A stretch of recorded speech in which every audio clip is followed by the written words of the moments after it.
The chalkboard was writing our names by itself.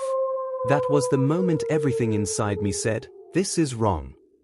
The room was dark except for the thin beam from my flashlight and the tiny red light on my camera blinking like a heartbeat. Old school desks sat in perfect rows, coated in dust, like kids had just stood up and vanished. The air smelled like wet dirt, mold, and something rotten that had been hiding here for years. On the board, the chalk moved on its own, screeching slowly as it dragged across the surface. One by one, names appeared in shaky white lines. Tyler. Emma. Jaden. Olivia. My hand shook so badly that the video kept blurring, but I couldn't look away. Emma stepped closer to me, hugging herself, whispering that we should leave. Jaden tried to laugh it off, calling it a magnet trick or a prank, but even his voice cracked. Olivia snapped back, asking who would prank us in a place like this. And before anyone could answer, the old classroom door behind us slammed shut so hard that the whole room jumped with us. The sound of that door slam exploded through the room. Emma screamed, and I spun around, my flashlight hitting the rusty metal handle. It was shaking by itself, like someone on the other side was desperately trying to get in, jerking it again and again. But there was nobody there. No footsteps. No shadow. Just that handle rattling like it was alive. Then the intercom above the door crackled. The sound was low and fuzzy, like it was underwater and buried at the same time. A voice came through, slow and broken. "Students, take your seats." Every tiny desk in the room scraped backward at the exact same time, as if invisible kids had just pulled their chairs out to sit down. The sound was so loud it scraped the inside of my ears. Jaden grabbed the door handle, yanking with everything he had, but it wouldn't move. He kept pulling, but the school had already decided we weren't going anywhere. Olivia moved back until her shoulders touched the wall, her eyes huge. "Tyler, why is it saying our names? Why is it calling us students?" she asked. I didn't have an answer. I just lifted the camera again, pointing it toward the chalkboard like that lens could protect us somehow. The chalk started sliding again, slow at first, then faster, like it was getting excited. It wrote a new sentence in ugly, jagged letters. Today's lesson, replacements. The floor under our feet trembled, just a little at first, like something big was rolling way below the building. Ceiling tiles rattled softly. Somewhere out in the hallway, a locker door slammed shut. Then another. Then another. The sound rolled toward us like a wave of metal. It felt like the whole school was waking up, one rusty door at a time. That's when we heard the footsteps. Not one set. Not two. Dozens. Little shoes tapping in perfect rhythm down the hallway outside, like a whole class was marching in time. Tap. Tap. Tap. Tap. They got closer and closer until they stopped right outside our door. The doorknob turned again by itself, slow and careful this time, like whatever was on the other side knew we were watching. Then, without buzzing or flickering, the classroom lights snapped on all at once. The brightness stabbed my eyes, and for a second everything went white. When my vision cleared, my stomach twisted. Every desk in the room was full. Not with kids, but with shadows. Dark shapes, the outline of heads and shoulders, sat perfectly still, facing the front like they were in the middle of a lesson. No faces. No eyes. Just thick blackness, darker than the air around them. Emma grabbed my sleeve so hard it hurt. "Tyler, they're looking at us," she whispered. They shouldn't have been able to. But somehow, I knew she was right. The intercom crackled again. "Welcome back, class," the voice said, sounding almost pleased. My camera screen glitched, and for one heartbeat I didn't see us at the front of the room anymore. I saw 4 kids sitting at the tiny desks instead, wearing our clothes, our backpacks, our hair, but with pale, blank faces. Then the picture snapped back to normal, empty desks, awful shadows, and us trapped at the front like we'd stepped onto the wrong stage. From the ceiling above the chalkboard, a heavy scratching sound started. Slow and deep, like long nails dragging across old wood. Dust floated down in soft gray flakes, like ash from a burnt-out fire. The floor shook harder. A tile near the front desk cracked straight down the middle, opening into a small, dark gap. Cold air rushed up from below, smelling like dirt, old paper, and something dead. The chalk started again, faster now, wild slashes spelling out, You took their place. The desk scraped closer as one, inch by inch, pushed by something we couldn't see. Shadows leaned forward like they were hungry. Then, from the crack, a long black hand made of smoke pressed against the underside of the tile. The intercom snapped, and the voice said, "Class begins now." The tile shattered, and the floor under my feet gave way. Earlier that same day, none of this felt dangerous. It just felt like a big chance. A way out of being stuck at a few hundred views forever. We were on my bedroom floor, surrounded by open chips, soda cans, and a mess of cables. My laptop glowed in front of us, showing my YouTube channel, Night Shift Files. My last video had 423 views. Not bad. Not good. Just stuck in the middle of nowhere. Jaden waved his phone in my face. "Dude, every big horror channel has done some haunted school story," he said. "We hit this right, and your channel is done being invisible. This is it." Emma lay stretched out on my bed, scrolling through pictures of the old school. Westbridge Elementary, she read. Closed in 1997. Students vanished, no bodies found. That's not creepy at all. Olivia held up her tablet and added that paranormal groups had tried filming there and never lasted until midnight. Some refused to even talk about what they saw. I leaned closer to the screen, staring at the before and after photos of the school. The bright building full of kids, and the broken, rotting version left behind. "That's our video," I said quietly. "We don't fake anything. We just let the school show us what it's hiding." Of course, we weren't supposed to be doing any of this. Our parents thought it was just a regular group project night. Movies, snacks, safe stuff. But we had been planning something else for weeks. I had the camera fully charged, backups ready, a cheap EMF reader from the internet, and a little external MIC to catch every whisper. Then there was the paper. 2 days earlier, behind the grocery store, my cousin's friend Cody had pulled it out of his backpack and shoved it into my hands. He used to sneak into abandoned places for fun, but when I mentioned Westbridge Elementary, his face changed. He stopped smiling. "Don't go in the basement," he told me. "Don't stay after the second bell. And if you find the classroom that doesn't exist, don't sit down." When I asked what he meant, he just walked away. Now, sitting in my room with everyone watching, I spread the faded floor plan of the school on the floor. Hallways, classrooms, cafeteria, gym. And then one room circled in red, room 13. The red pen had cut almost through the paper. Underneath, in shaky letters, someone had written, "Not for kids.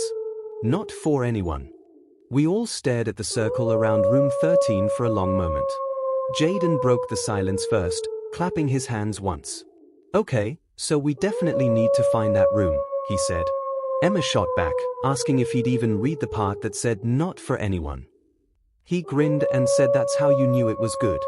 We argued a little, but deep inside, we already knew what we were going to do. The channel needed something big. The school was big. We decided to go just before sunset, film until close to midnight, and be back at my house before anyone noticed. Simple. It always sounds simple before the bad part starts. By the time we reached the school, the sky was a mix of orange and dark blue. Westbridge Elementary stood at the end of a cracked road surrounded by tall trees, like it was hiding. The fence leaned sideways, tired of standing. "It looks smaller in person," Olivia said quietly. "It looks wrong in person," Emma answered. The front doors were boarded up, but near the old playground we found a side door with peeling green paint and a rusted handle. Emma whispered, "Please be locked." Jaden pulled. The door creaked open like it had been waiting. Cold air rolled out from the open doorway, hitting us like a freezer. It smelled like wet books, old socks, and something I couldn't even name. I turned the camera on. The red light blinked to life. "Night Shift Files, Episode 7, I said quietly. "The creepiest haunted school in America." Then I stepped in first. The hallway was long and empty, the floor covered with dust, broken glass, and bits of ceiling. Old posters clung to the walls by their corners. "Read every day," said one with a smiling cartoon book. Another poster showed kids holding hands under the words "Attendance matters." Our footsteps sounded too loud, every crunch echoing back at us. "Why is it so cold?" Olivia asked, rubbing her arms. It's summer. I let the camera roll constantly, whispering little updates like a real documentary host. Emma pointed out the lockers, some open, some shut, covered with old stickers and faded photos. It felt like someone had pressed pause on the school and never hit play again. Then, from somewhere deeper in the building, a bell rang. A real school bell. Loud, metallic, and clear. Brahing. We froze. There's no electricity, Olivia whispered. They cut the power when they closed this place, right? Jaden tried to joke, blaming it on pipes or something falling, but Emma's face went pale. That was a bell, she said. I checked the timestamp on my camera, but the numbers were flickering, like the camera couldn't decide what time it was. We kept moving anyway. In the gym, we heard a ball bouncing, but nothing was there when I pointed the camera. In the cafeteria, trays still sat on tables, and a calendar on the wall was frozen on May 1997. When we passed the main office, the intercom crackled and a low voice told students to return to their classrooms. In a wider hallway where the building split into two directions, I pulled out Cody's map. If this is right, I said, then room 13 should be right there. I pointed at a solid wall between the doors marked 12 and 14. There was number 13. No seams. Nothing. We checked every door, every number. So much for the classroom that didn't exist. Then the bell rang again, but this time it sounded like it was right above us. The lights flickered off and on. When they came back, we all gasped. A grey door with a tiny window now stood between 12 and 14. Painted on it in shaky black numbers, 13. Emma backed away, whispering no, nope, absolutely not. My camera stayed locked on the door. Jaden counted, reached for the handle, then the door slowly opened on its own. Air from inside brushed against us, old and cold and deep. I stepped across the threshold. As soon as my foot hit the dusty floor, the bell rang one more time, except this time, it didn't sound like a bell at all. It sounded like screaming. That was the moment the school decided it owned us. The desks were watching us. That was the only way I could explain what my brain was feeling. All four of us stood at the front of room 13, shoulders nearly touching, backs pressed against the teacher's old desk like it was the only solid thing left. The air was so cold it cut when I breathed in. Dust floated through my flashlight beam, and the red recording light on my camera looked like a tiny warning light in a sinking ship. Every desk in the room had turned to face us. At each one, a shadow sat perfectly still, head, shoulders, hands folded neatly on the surface, just like kids our age waiting for a lesson. They weren't just random blobs on the ground. They were shaped, formed, patient. Behind us, the chalkboard squeaked.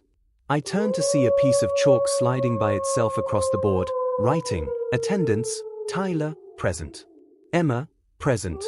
Jaden, present. Olivia, present. The chalk underlined present so hard that dust dropped like snow. Emma's voice shook as she asked how it knew our names, how it knew we were here. I could barely swallow. We're filming this, I said, but even I didn't believe my own voice. The intercom speaker in the corner came to life with a crackle. Good evening, class, the low voice said. It sounded like it came from deep in a cave and right next to my ear at the same time. Thank you for returning.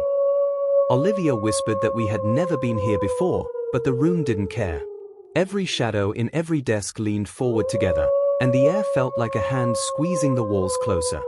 Students, the voice said, take your seats.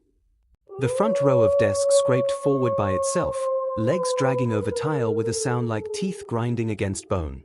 Back up, I told my friends, and we pressed even harder into the teacher's desk.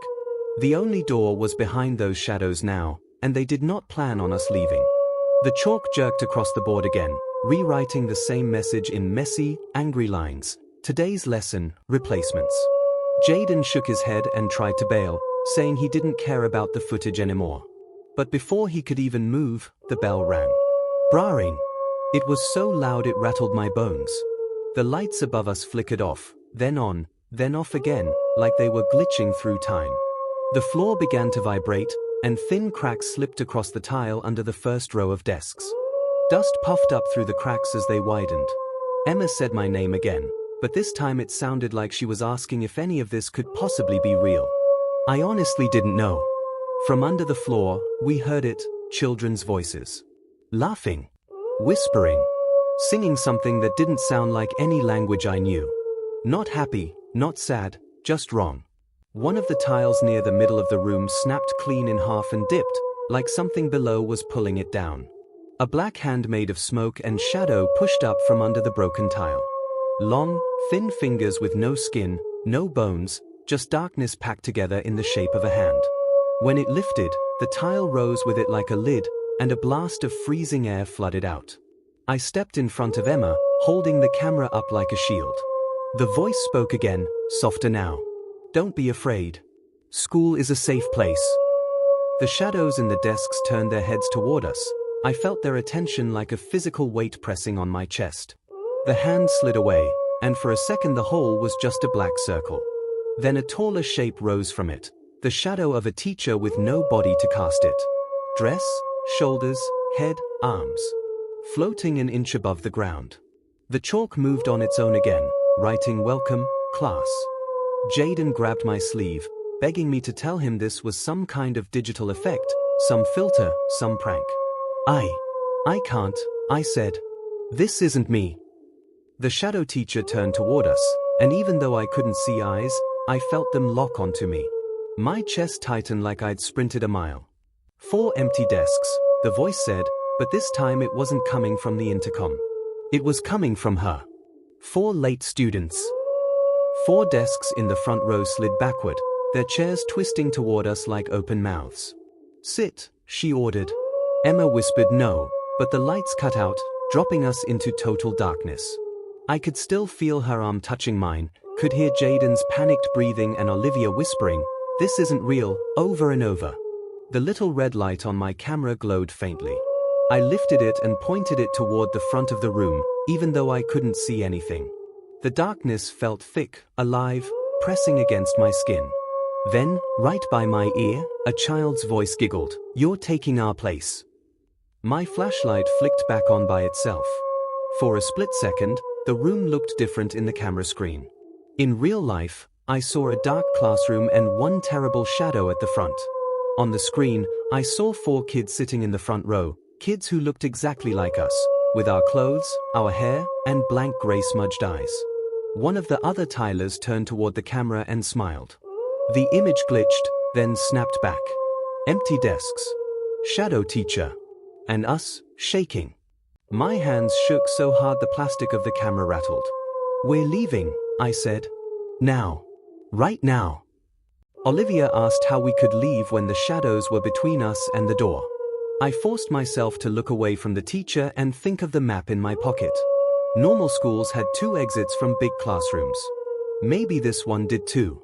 "Back wall," I said. "There might be a second door. Storage. Hallway. Something." Emma argued there was no second door, we would have seen it. Then the bell rang again. This time, the sound was shorter and sharper, like a warning. The desks slid closer. The room felt smaller. The shadow teacher floated a little higher, her dark feet almost brushing my shoes. "Sit," she repeated, and the air around us pressed down, trying to force our knees to buckle. For a second, mine almost did, and a nearby desk shuffled closer, ready to catch me. "No!" I yelled and shoved sideways into Emma, who knocked into Jaden, who bumped Olivia. We slid together along the front wall, like human dominoes, heading toward the back. I aimed my flashlight across cracked paint and old posters. One poster, Spelling Test Friday, fluttered even though there was no breeze. The wall behind it cracked, lines spreading like a spider web. A small square pushed outward, a door. It hadn't been there before, but now it was. Just like the door to room 13 had appeared in the hallway. The school was rearranging itself. "It's still an exit," I said. "Move." I grabbed the handle. It burned with cold. When I pulled, the door swung open, revealing a staircase leading down into the dark. "Basement," Emma whispered, and Cody's warning echoed in my head, "Don't go in the basement." Behind us, the bell made a tiny ding, like it was taking a breath before another scream. The shadow teacher's voice curled around us like smoke. "Class is in session. Sit down, children." I stared into the darkness below. The air from the stairs smelled like wet concrete and old, trapped air. "Tyler?" Jaden asked, waiting for me to choose which was worse, staying or going down. I took a deep breath. "Down," I said. "We don't sit. We keep moving." We rushed through the doorway and onto the stairs. I yanked the door shut behind us. As it closed, I saw the front row desks lurch forward like a crowd rushing the stage. Then, click. Silence. Now the only sound was our breathing and its echo in the stairwell. I shone my flashlight downward. The staircase went deeper and deeper, farther than any school stairs should go, disappearing into thick darkness. The walls were made of bumpy stone, and somewhere ahead, water dripped in slow, steady beats. "I hate this," Emma said. "I know," I answered. "Stay close. Don't let go of the rail." My legs felt like jelly as we descended, step by step, my hands slick on the railing, the camera bouncing against my chest, still recording every shaky breath. After what felt like forever, we reached the bottom. The basement hallway was long and low, lined with metal pipes above us. Some leaked water. Others clanged softly, like they were knocking secret codes to one another. Old cardboard boxes leaned against the walls, sagging and moldy. A broken chair lay on its side. Someone had spray-painted "Get Out" on one wall in faded red letters, as if warning us years too late. At the end of the hall, a single door stood slightly open with a small gold plaque, "Archives." "Archives means records," Olivia said softly. "Papers. Files. Lists." "Like attendance lists," I said. "Like who was here," Emma added. "And who didn't make it out," Jaden finished. Every step toward that door felt like walking deeper into someone else's memories. I pushed it open with my foot. Inside was a small room packed with shelves on every wall, binders, boxes, torn labels. It smelled like paper, dust, and secrets adults never want to explain. In the center stood a metal table with one folder open, waiting. My flashlight hovered over the top page. It was a class list: Westbridge Elementary, Grade 5, Room 13. 2 columns, attendance 1997 and attendance 2023. Under 1997, most names were crossed out with notes like transferred or moved. 5 names had only a straight line through them. Under 2023, 4 fresh names were written: Tyler Miller, Emma Harris, Jaden Clark, Olivia Brown. Each with a single word beside it: present. Emma whispered "no" over and over and crumpled the paper in her hands. The lights flickered, then came back. The paper lay flat on the table again, smooth and unreadable, except now, at the bottom, someone had added 3 more words: replacements confirmed. "We're not replacements," I said through clenched teeth. "We're not." Before anyone could answer, the bell rang again. Brahing. It sounded far away and right next to us at the same time. The shelves shook. Boxes crashed to the floor, spilling old worksheets and papers across the ground. Olivia screamed, and from the hallway outside, we heard footsteps. Not little kid footsteps this time. Heavy, steady ones. Adult steps moving with slow, calm purpose. Click, click, click. The footsteps stopped outside the archive door. A shadow stretched across the threshold, taller and broader than the teacher's, with the clear shape of a tie and a jacket. My brain whispered the word, principal. "Students," the voice said, deeper and more final than the one upstairs. "You are not allowed down here." Emma grabbed my arm, asking what we should do. My eyes darted around the room until I saw it, a tiny door low on the far wall, barely bigger than a crawl space. Above it, a metal tag read, "Maintenance access." "We crawl," I said. Jaden shook his head, saying no way. I pointed toward the doorway, where the tall shadow had stepped closer. "Do you really want to stay with him?" I asked. The floor trembled again, cracks spreading through the concrete, dust drifting from the ceiling. The principal shadow stepped fully inside, his outline sharp and dark, like someone had cut him out of the night. "I'm tired of losing students," he said. "This time, no one goes home." The bell gave a tiny single ding. I realized with a cold twist in my stomach what that meant: the second bell. Cody's warning echoed again: "Don't stay after the second bell." This was it. Adrenaline took over. I lunged for the little maintenance door and yanked it open. Behind it was a narrow square tunnel, just big enough to crawl through. Cold air blew from it, but it smelled different, more like dirt and outside than the school. "Go!" I shouted. Olivia dropped to her knees first and scrambled into the dark tunnel. Emma followed right behind her. Jaden hesitated for a second too long. The principal's shadow arm stretched toward us, longer than any human arm should ever be, fingers opening as the room seemed to pull toward him. "Jaden, move!" I screamed. He dove into the tunnel, losing a shoe that spun on the archive floor. I crawled in after them and pulled the door shut from the inside. Everything went black. So black I couldn't see my own hands. Only the sound of our breathing and knees scraping on rough stone filled the tunnel. "Keep going," I said. "Don't stop. Don't stop for anything." The tunnel twisted left, then right, sometimes forcing us almost flat, sometimes sloping sharply. The whole time, I felt something just behind us, never touching, but always there. After what felt like forever, a pale square appeared ahead, the faint glow of outside. "An exit," Olivia said, her voice shaking. She pushed the hatch upward. Night air rushed in, cool and sharp. One by one we crawled out onto wet, cold grass behind the school, near a broken playground. For a moment, all we could do was lie there and breathe under a sky full of stars that looked too clean. We made it. Jaden laughed and cried at the same time. We actually made it. The school loomed behind us, quiet and dark. Too quiet. We didn't look back again until we reached the cracked road. When I finally turned around, Westbridge Elementary stood there calmly. No bells. No whispers. No shadows in the windows. It looked dead. It looked normal. Too normal. "I got it all," I said, holding up the camera. The door. The shadows. The attendance sheet. The basement. All of it.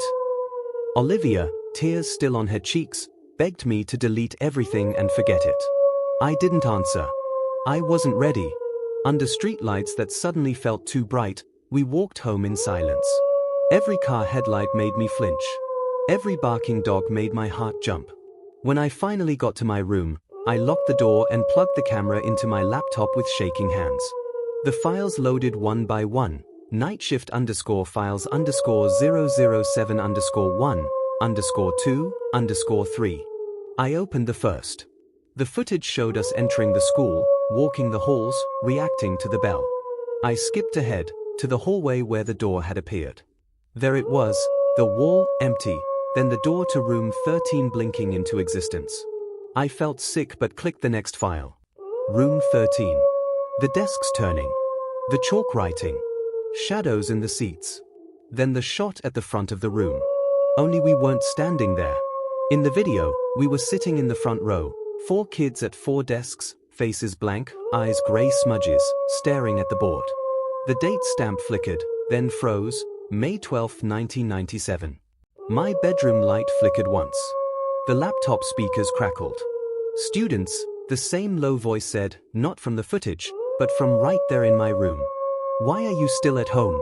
Class isn't dismissed." I slammed the laptop shut. Silence. Then my phone buzzed. A text from an unknown number. "You forgot to sign out, Tyler." Another followed. "Attendance still says present." My light flickered again. And somewhere very close, too close, I heard that old metal school bell ring one more time, not from Westbridge, but from just outside my bedroom door.